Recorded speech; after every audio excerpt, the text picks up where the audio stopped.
राजस्थान के जनपद दौसा के थाना मेहंदीपुर में स्थित प्राचीन ग्रंथों में वर्णित 7 करोड़ मंत्रों में श्री हनुमान जी की पूजा का विशेष उल्लेख मिलता है। श्री राम भक्त रुद्र अवतार सूर्य शिष्य वायुपुत्र केसरी नंदन श्री बालाजी के नाम से प्रसिद्ध श्री हनुमान जी समूचे भारतवर्ष में पूजे जाते हैं। माता अंजनी के गर्भ से प्रकट हनुमान जी में 5 देवताओं का तेज समाहित है। अजर अमर गुणनिधि सुत होहु, यह वरदान माता जानकी जी ने हनुमान जी को अशोक वाटिका में दिया था। स्वयं भगवान श्री राम ने कहा था कि सुन कपि तो ही समान उपकारी, नहीं को सुर नर मुनि तनुधारी। बल और बुद्धि के प्रतीक हनुमान जी राम और जानकी के अत्यधिक प्रिय हैं। अतुलनीय बलशाली होने के फलस्वरूप इन्हें बालाजी की संज्ञा दी गई है।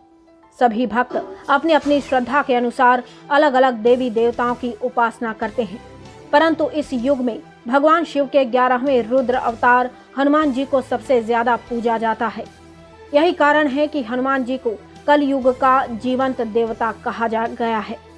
संपूर्ण भारत देश में हनुमान जी के लाखों मंदिर स्थित हैं, परंतु कुछ मंदिर अपनी अपनी विशेषता के लिए प्रसिद्ध है, जहां जन समूह का सैलाब उमड़ता है। ऐसा ही एक मंदिर राजस्थान के दौसा जिले में मेहंदीपुर स्थित बालाजी का चमत्कारी मंदिर है।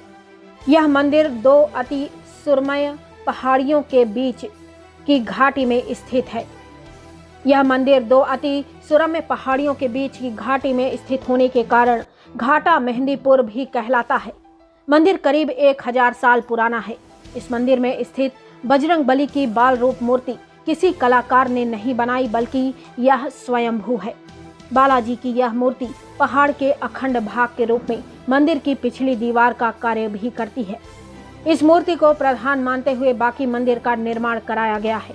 इस मूर्ति के सीने में बाईं तरफ एक अत्यंत सूक्ष्म छिद्र है, जिसे पवित्र जल की धारा निरंतर बहती रहती है। यह जल बालाजी के चरणों तले स्थित एक कुंड में एकत्रित होता रहता है, जिसे भक्तजन चरणामृत के रूप में अपने साथ ले जाते हैं। कलयुग में बालाजी ही एकमात्र ऐसे देवता हैं जो अपने भक्त को सहज ही अष्ट सिद्धि नवनिधि तदुपरांत मोक्ष प्रदान कर सकते हैं। ऐसा है बालाजी का इतिहास। प्रारंभ में यहाँ घोर बीहड़ जंगल था। चारों तरफ फैली हुई घनी झाड़ियों में जंगली जानवरों का बसेरा था। श्री महंत जी महाराज के पूर्वज को स्वप्न आया और स्वप्न की अवस्था में ही वे उठकर चल दिए। उन्हें पता नहीं था कि वे कहाँ जा रहे हैं, और इसी दौरान उन्होंने एक बड़ी विचित्र लीला देखी। एक ओर से हजारों दीपक चलते आ रहे थे, हाथी घोड़ों की आवाजें आ रही हैं और एक बहुत ही बड़ी फौज चली आ रही है। उस फौज ने श्री बालाजी महाराज की मूर्ति की 3 प्रदक्षिणाएं की और फौज के प्रधान ने नीचे उतरकर श्री बालाजी महाराज को दंडवत प्रणाम किया तथा जिस रास्ते वे आए उसी रास्ते को चले गए। गोसाई जी महाराज चकित होकर यह सब देखते ही रह गए। उन्हें कुछ डर सा लगा और वे वापस अपने गांव चले गए, किंतु नींद नहीं आई और बार बार उसी विषय पर विचार करते हुए उनकी जैसे ही आंखें लगीं, उन्हें स्वप्न में 3 मूर्तियां दिखीं। उनके कानों में यह आवाज आई, उठो, मेरी सेवा का भार ग्रहण करो, मैं अपनी लीलाओं का विस्तार करूंगा। यह बात कौन कह रहा था, कोई दिखाई नहीं पड़ा। गोसाई जी ने फिर इस बात पर ध्यान नहीं दिया और अंत में हनुमान जी महाराज ने स्वयं उन्हें दर्शन दिए और पूजा का आग्रह किया। दूसरे दिन गोसाई जी महाराज उस मूर्ति के पास पहुंचे तो उन्होंने देखा कि चारों ओर से घंटा घड़ियाल और नगाड़ों की आवाज आ रही है, किंतु दिखाई कुछ नहीं दिया। इसके बाद श्री गोसाई जी ने आसपास के लोग इकट्ठे किए और सारी बातें उन्हें बताई। गोसाई जी ने सब लोगों के साथ मिलकर वहां बालाजी महाराज की एक छोटी सी तिवारी बना दी। तत्पश्चात वहां पूजा अर्चना होने लगी। मुस्लिम शासनकाल में कुछ बादशाहों ने इस मूर्ति को नष्ट करने की कुचेष्टा की, लेकिन वे असफल रहे। वे इसे जितना खुदवाते गए, मूर्ति की जड़ उतनी ही गहरी होती चली गई।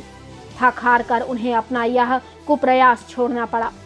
ब्रिटिश शासन के दौरान सन 1910 में बालाजी ने अपना सैकड़ों वर्ष पुराना चोला स्वतः ही त्याग दिया।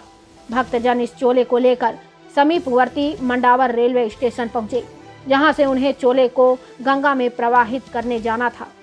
ब्रिटिश स्टेशन मास्टर ने चोले को निःशुल्क ले जाने से रोका और उसका लगेज करने लगा। लेकिन चमत्कारी चोला कभी ज्यादा हो जाता और कभी कम हो जाता। असमंजस में पड़े रेलवे स्टेशन मास्टर को अंततः चोले को बिना लगेज ही जाने देना पड़ा और उसने भी बालाजी के चमत्कार को नमस्कार किया। इसके बाद बालाजी को नया चोला चढ़ाया गया। यह बालाजी का मंदिर भूत प्रेत आदि ऊपरी बाधाओं के निवारण के लिए पूरे विश्व भर में विख्यात है।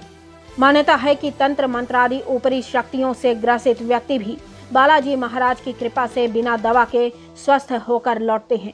दुखी कष्टग्रस्त व्यक्ति को मंदिर पहुंचकर तीनों देवगणों को प्रसाद चढ़ाना पड़ता है।